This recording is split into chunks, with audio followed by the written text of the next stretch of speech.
Nah, jadi misalkan kalau generic account itu ya artinya akun yang digunakan secara bersama gitu ya. Atau yang kita sebut dengan istilahnya multi login gitu ya. Cuman konsekuensi dari penggunaan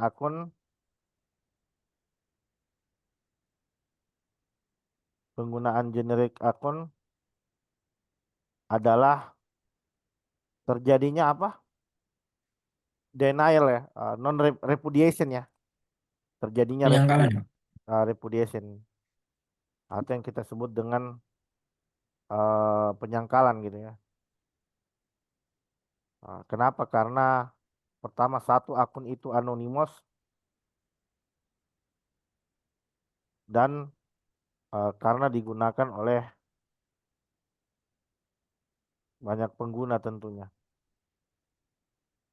Nah, jadi idealnya, jadi best practice-nya itu tadi dalam aturan security kita harus mendisable yang namanya generic akun ini gitu kan.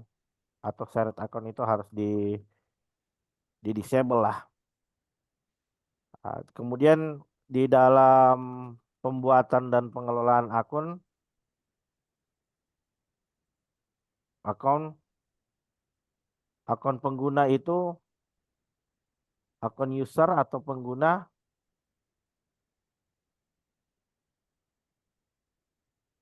harus akun itu harus melekat identitas dari pengguna.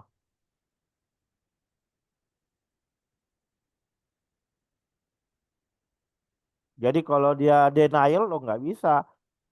Ini kan akun Anda dan apa namanya informasi terkait diri Anda itu melekat di akun tersebut gitu. Jadi kalau sampai terjadi insiden ya berarti tidak akan jauh-jauh dari pengguna itu. Apakah memang betul pengguna tadi yang melakukan suatu tindak kejahatan atau mungkin bisa jadi akun daripada pengguna itu selanjutnya disalahgunakan oleh seorang peretas gitu, oleh seorang yang tidak bertanggung jawab ya.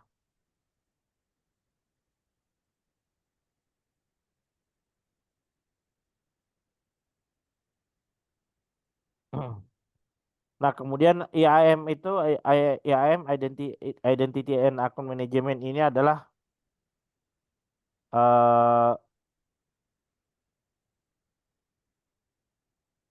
mekanisme kan, mekanisme untuk pengelolaan akun gitu.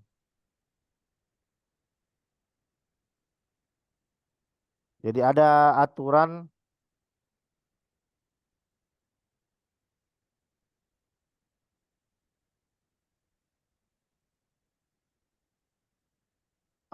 jadi ada aturan terkait dengan mekanisme di dalam pengelolaan akun itu ya tentu kita harus paham terkait dengan bagaimana cara pengelolaannya.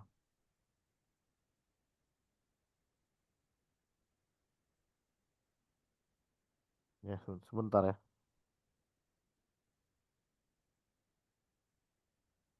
Ah, Mekanisme misalkan terkait dengan aturan pembuatan akun itu harus menggunakan kombinasi security yang kuat gitu ya. Nah, jadi seperti apa penggunaan kombinasi security yang kuat ya, misalkan password yang password akun yang menggunakan kombinasi daripada eh, karakter ya, karakter, kemudian huruf ya, karakter seperti angka, huruf, kapital kapital case ya, itu pun huruf harus kombinasi antara capital case dan letter case ya, letter case dan menggunakan simbol dengan panjang karakter tertentu. Misalkan ya kalau minimalnya itu 16 karakter lah. Jadi ada apa ada password-password tertentu itu yang gampang ditebak gitu ya. Misalkan kalau admin 123, jadi itu mudah sekali ya. Jadi kita harus tahu gimana cara membuat akun yang susah untuk ditebak begitu ya. Karena kalau kita membuat akun yang mudah dengan menggunakan kombinasi password yang lemah, tentu ini selanjutnya bisa ditebak oleh hacker atau bahkan mungkin seorang hacker bisa melakukan yang namanya brute force ya, melakukan hacking untuk jadi brute force itu adalah jenis serangan yang melakukan percobaan login secara berulang-ulang, nah, sehingga didapatkan password yang sesuai ya. Jadi kadang ada brute force itu dia punya dictionary ya. Jadi ada database-nya bisa berisi ribuan, ratusan ribuan atau bahkan jutaan password yang ditembakkan secara terus-menerus ke dalam akun kita gitu. Kalau ternyata didapatkan password yang sesuai, maka dia nanti akan langsung masuk ke dalam sistem. Nah, jadi kadang sebagai seorang pengguna ya kita buat sistemnya yang strong itu, yang kuat. Dan dari sistem juga dia harus bisa mendeteksi adanya percobaan serangan brute force attack gitu. Jadi ketika sistem mengidentifikasi, nah dia bisa langsung melakukan block ya. Jadi biasa standarnya itu ya tiga kali percobaan login lah.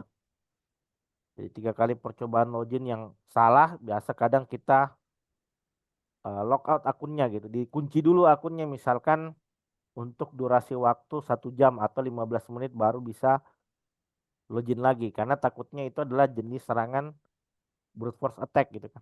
Jadi brute force attack itu kan jadi enggak jadi mustahil lah ya. Jadi mustahil untuk misalkan manusia memasukkan 200-300 password hanya dalam durasi waktu 15 detik. Mana mungkin ya, mana ada manusia yang bisa melakukan hal itu kan. 300 password dalam hitungan 10 detik itu gimana? Jadi tidak mungkin. Bisa jadi itu adalah bot ya, bisa dipastikan itu bot atau script yang dibuat oleh seorang black hacker untuk melakukan percobaan denial service ke dalam sistem yang kita kelola. Jadi gampang sekali identifikasi pola serangannya itu. Kita bisa cek di lognya. Oh ini percobaan loginnya cuma selisih eh, milisecond gitu. Sepersekian detik saja ada percobaan login lagi. Nah, bisa dipastikan itu adalah mesin gitu ya yang melakukan percobaan brute force attack. Nah, dari kemudian ini list privilege ini saya simpan di bawah di bagian bawah lah ya. Jadi account creation itu adalah pembuatan account ya. Ah, pembuatan akun ini biasa dilakukan oleh pengguna. Jadi pengguna membuat akunnya sendiri ya. Pengguna membuat akunnya sendiri dengan cara melakukan registrasi ya dengan memasukkan data-data yang dibutuhkan. Kemudian akun termination itu adalah jadi dari kata terminated ya atau dimatikan gitu, dinonaktifkan. Jadi kapan akun itu dinonaktifkan ya? Kalau masa penggunaannya itu sudah habis ya. Jadi makanya pengelola IAM, pengelola Identity and Access Management itu harus paham bagaimana mengidentifikasi ada akun-akun tertentu itu yang sudah expire atau selesai masa berlakunya. Jadi misalkan kalau di dalam suatu perusahaan organisasi itu kan ada staf karyawan yang bekerja, misalkan dia kontraknya 3 tahun. Jadi kadang setiap tahun itu harus dievaluasi akunnya, diaudit, ya, di monitoring. Ya. Kemudian misalkan kalau dia sudah selesai masa kerjanya itu harus dinonaktifkan, tapi tidak langsung dihapus, dinonaktifkan dulu. Kenapa? Karena perlu dilakukan audit. Nah, jadi tidak dibenarkan kalau akun itu langsung kita hapus. Kenapa? Karena di sana itu masih ada riwayat-riwayat yang perlu diaudit oleh auditor mungkin ya, oleh auditor atau mungkin ada pemeriksaan security. Ah, jadi ini yang sering terjadi ini insiden-insiden itu karena ada akun-akun yang penggunanya sudah nggak ada ya, artinya dia sudah tidak aktif menggunakan sistem, tapi ternyata akunnya masih aktif dan bisa jadi akun itu pernah leak gitu, pernah bocor entah di mana gitu ya. Nah, itu yang selanjutnya dipakai oleh oknum-oknum aktor hacker untuk masuk ke sistem. Maka pengelolaan akun ini sangat ketat di dalam sistem. Kita harus tahu kapan kita set akun itu untuk habis masa berlakunya, untuk meminimalisir terjadinya penyalahgunaan akun gitu. Nah, jadi misalkan kalau ternyata dia sudah tidak aktif lagi di dalam organisasi, kita harus uh, nonaktifkan gitu ya, untuk menghindari akun itu selanjutnya menjadi yang namanya backdoor oleh aktor gitu ya. Nah, kemudian ini akun revocation. Jadi kalau akun revocation ini apa, dicabut ya, dicabut hak akses, dicabut hak aksesnya gitu kan, direvoke gitu. Nah, dicabut hak aksesnya atau privilege-nya. Jadi misalkan, oh, akun ini dia berfungsi untuk melakukan editing gitu. Karena setelah kita revoke, maka akun itu selanjutnya nanti akan tidak memiliki hak akses lagi untuk melakukan hal tersebut. Nah, kemudian ada kita kenal juga dengan istilah list privilege ya. Jadi kalau list privilege itu berikan hak akses minimal ya, atau hak akses seperlunya kepada pengguna untuk menghindari terjadinya eh, penyalahgunaan akun tentunya ya.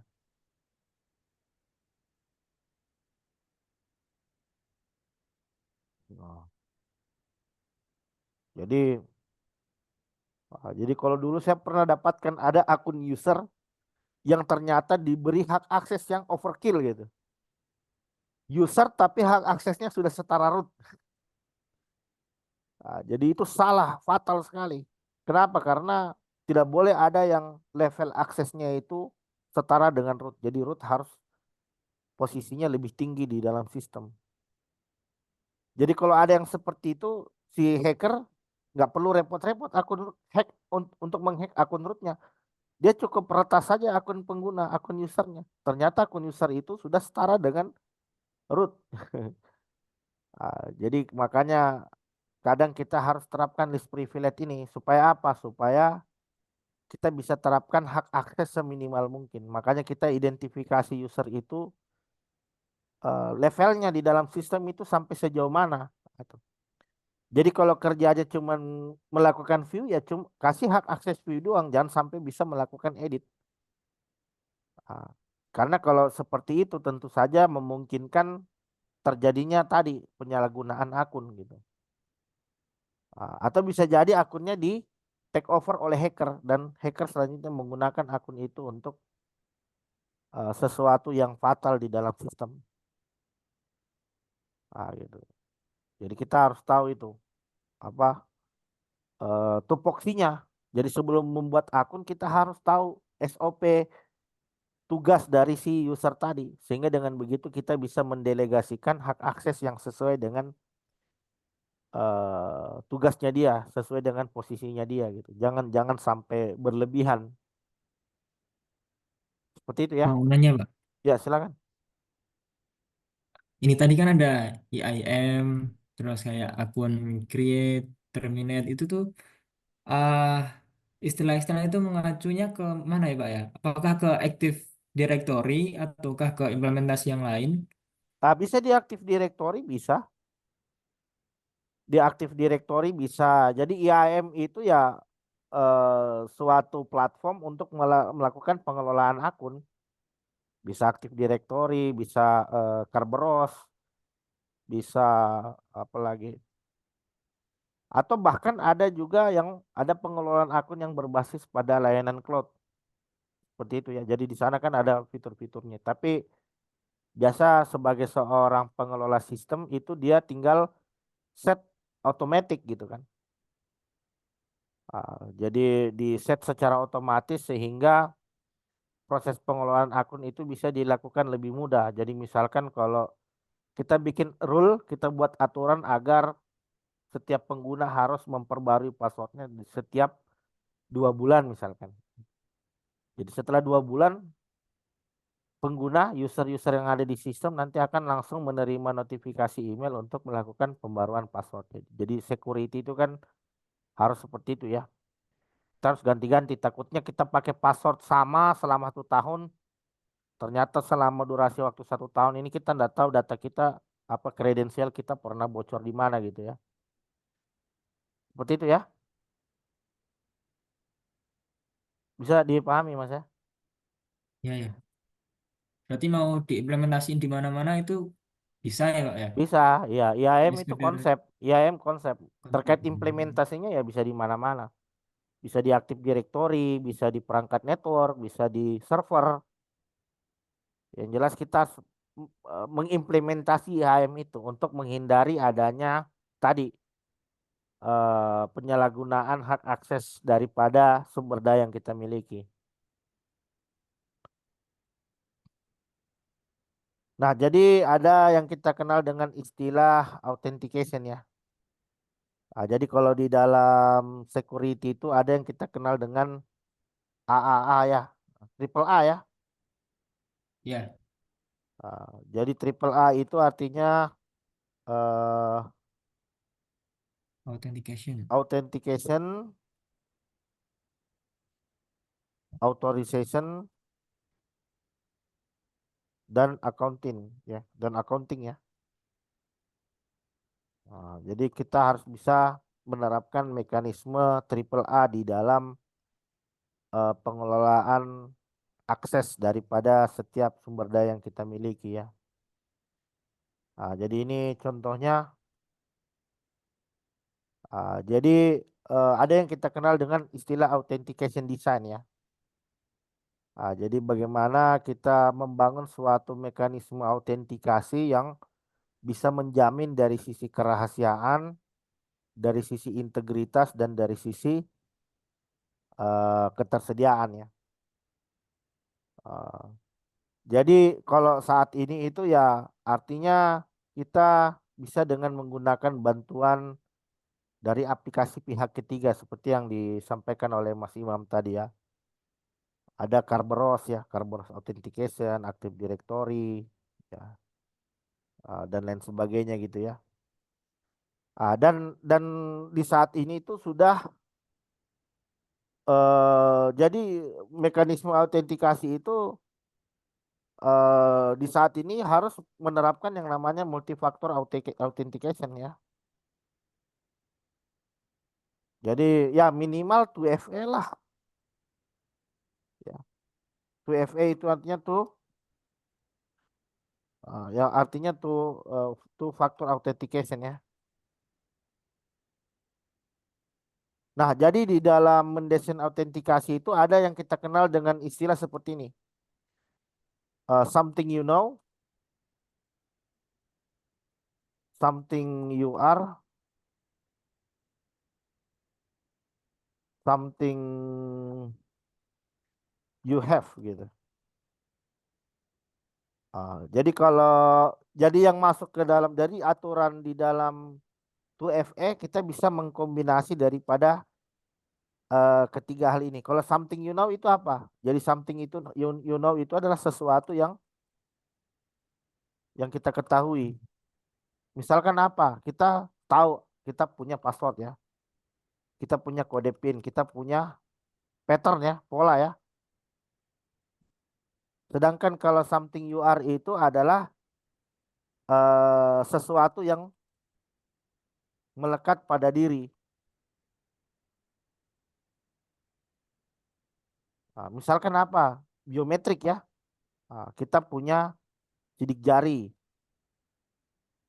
kita punya retina display, apalagi? Kita punya apa lagi? Kita punya Kalau eh yang face itu, Pak. ya, Kalau yang muka ya, masuk juga kah? masuk masuk face detection ya. Kemudian ya, jadi sesuatu yang sifatnya itu unik di dalam diri kita ya. Eh, dan lain-lain. Kemudian something you have itu misalkan kita punya apa? Kita punya email, kita punya smartphone, atau bisa jadi melalui SMS, notifikasi WA dan lain-lain ya. Ah, jadi kan kalau aku aturan security sekarang itu kan minimal tuh factor authentication ya. Jadi idealnya tuh factor authentication itu harus bisa kombinasi dari ketiga hal ini. Apakah something you know dikombinasi dengan something you are? Apakah something you are dikombinasi dengan something you have?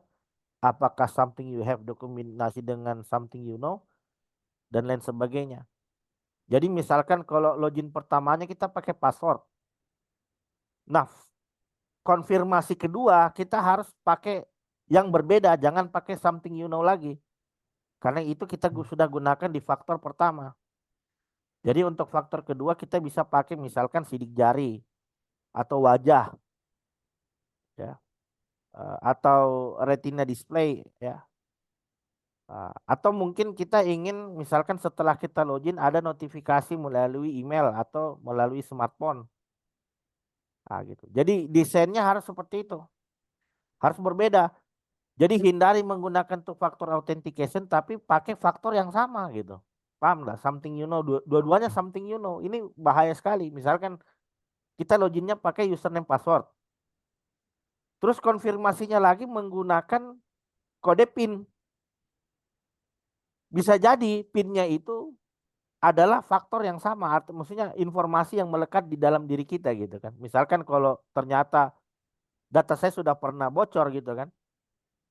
PIN saya, password saya. Jadi dengan mudah si hacker bisa masuk ke sistem karena eh two factor authentication-nya menggunakan faktor yang sama, something you know. Misalkan username-nya, password-nya apa gitu kan. Terus PIN-nya ternyata apa? Tahun lahir, tahun bulan, tanggal tahun bulan lahir. Jadi tentu ini sangat memudahkan hacker ya. Kalau seperti ini betul enggak? Apalagi data kita sudah pernah bocor gitu kan. Jadi untuk menebak kredensial, PIN dan lain sebagainya itu bisa dilakukan oleh hacker dengan mudah. Kenapa? Karena jangan-jangan data kita yang bocor ini menggunakan salah satu daripada faktor yang ada. Seperti itu ya. Halo? Ya, ya, ya. Bisa Oke. dipahami, Pak. Oh, oh. Jadi Berarti ini idealnya saling berkaitan ya, Pak, ya. ya Misal saling masuknya password, habis itu autentikasi berikutnya sidik jari, ya begitu. setelah itu masuk ke email gitu ya, Pak. Itu sudah tiga faktor. Jadi bisa pilih salah satunya lah. Hmm. Jadi kalau kita sudah pakai something you know, faktor keduanya bisa pakai something you have. Oh, Jadi alah. misalkan masukkan password, konfirmasinya lewat email, sudah cukup itu. Hmm. Karena kalau terlalu banyak juga takutnya itu nanti akan apa? Menyulitkan pengguna gitu. Kurang efisien ya, Pak. Ya, bukan ya kurang efisien. Jadi pengguna untuk sekedar login di aplikasi itu autentikasinya sampai berlapis-lapis gitu. Kalau ini nanti akan menyulitkan juga. Artinya apa yang masih dalam batas kewajaran lah, aman tapi masih dalam batas kewajaran gitu. Jadi tidak begitu menyulitkan juga dari sisi pengguna. Seperti itu ya. Nah, ini.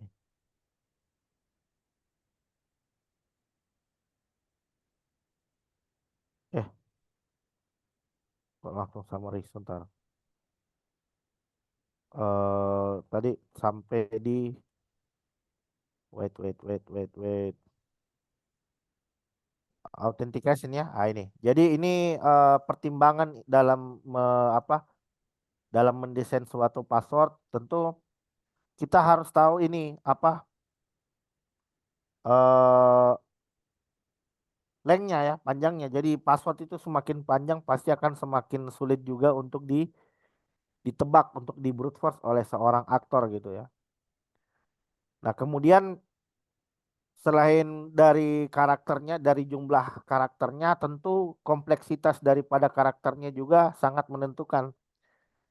Jadi misalkan seperti yang saya sampaikan tadi ya, kita gunakan karakter huruf capital case, lower case, terus dengan menggunakan simbol dan kombinasi daripada angka.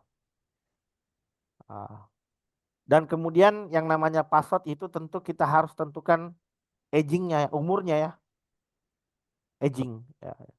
Jadi idealnya ya paling kalau standarnya itu ya minimal 3 bulan lah. Setelah 3 bulan kita harus ganti password. Tapi untuk aplikasi yang sering diakses ya, aplikasi yang sering diakses itu harus sering-sering diganti karena kita nggak tahu, jangan-jangan ada jenis serangan man in the middle attack mungkin dalam jaringan atau mungkin kita pernah kena phishing atau dan lain sebagainya gitu sehingga idealnya kalau kita jadi nggak harus 3 bulan gitu. Jadi minimal 3 bulan. Tapi kalau misalkan kita merasa loh kok saya agak risih gitu, kok perasaan kayak akun saya ini apa? Saya kayaknya salah akses halaman gitu. Nah, kita harus ganti. Jadi kita pintar-pintar lah jadi pengguna gitu. Kalau kita merasa kayaknya saya habis login ke halaman phishing nih, nah itu. Nah, tapi kalau by sistemnya ya, sistem nanti bisa melakukan automation expire ya. Jadi di expire kan itu passwordnya agar kita bisa membuat password baru lagi. Nah, ini untuk mencegah password kita disalahgunakan oleh orang. Mungkin kita pernah kena keylogger atau mungkin kena phishing atau apapun itu yang menjadi indikasi bahwa akun kita sudah terkompromis gitu ya. Kemudian yang berikutnya ya hindari menggunakan password yang reuse ya. Artinya kita jangan menggunakan password yang sama gitu. Kalau sudah pernah digunakan sebelumnya ya sudah jangan pakai lagi. Terus kita harus generate baru lagi. Kita harus generate baru lagi dengan tingkat kompleksitas yang sudah ditetapkan tentunya ya. Nah, jadi mudahnya kita bisa mengacu pada framework NIST ya. Jadi NIST ini mengatur terkait dengan bagaimana aturan di dalam membuat password ya. Seperti apa sih konsep dalam mengenerate password yang strong seperti apa. Jadi kita mengacu pada standar yang ada gitu ya. Nah, atau kita bisa jadi misalkan jadi hindari menggunakan password yang sama di setiap halaman yang kita akses ya. Jadi misalkan kalau ternyata password kita sampai leak, maka password kita itu selanjutnya bisa digunakan oleh peretas untuk masuk ke layanan-layanan yang pernah kita akses sebelumnya gitu. Jadi iya Pak, tapi kan nanti hafalnya susah Pak. Kalau setiap bayangkan Pak itu website banyak, terus setiap akun beda-beda. Gimana cara hafalnya? Nah, mudahnya Anda pakai password manager. Jadi password manager ini dia akan menyimpan password kita dalam bentuk yang terhashing ya, terhash di dalam sistem. Jadi kita tidak perlu lagi masukkan kredensial gitu secara manual karena kredensial kita sudah disimpan dengan aman di dalam password manager ini. Jadi ketika kita mengakses situs tertentu, dia akan menggunakan password yang sesuai gitu. Jadi kita tidak perlu menghafalnya gitu. Kita eh, cukup simpan di dalam password manager gitu kan untuk mekanisme autentikasi otomatisnya.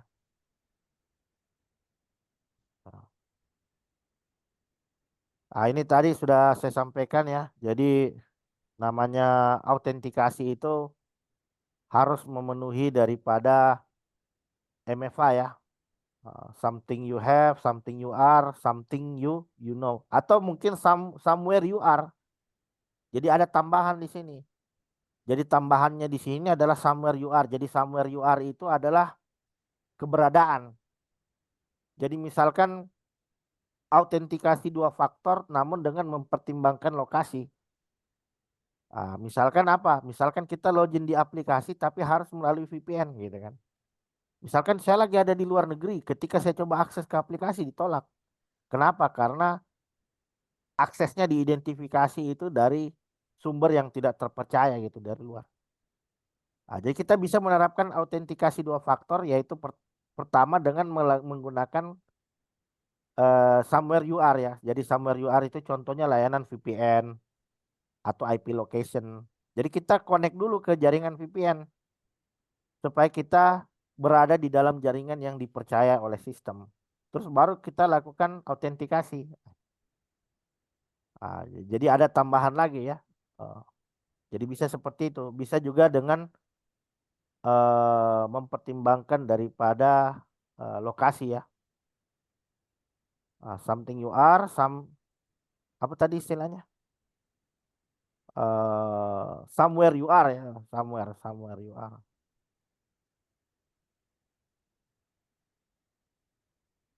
Misalkan IP location,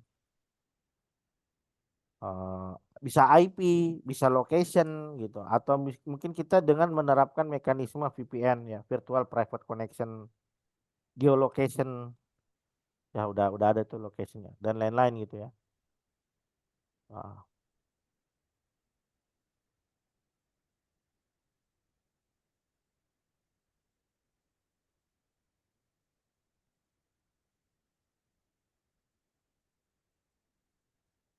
Ah, ini biometrik, ini terkait dengan biometrik ya. Jadi kalau biometrik ini kita bisa dengan menggunakan apa?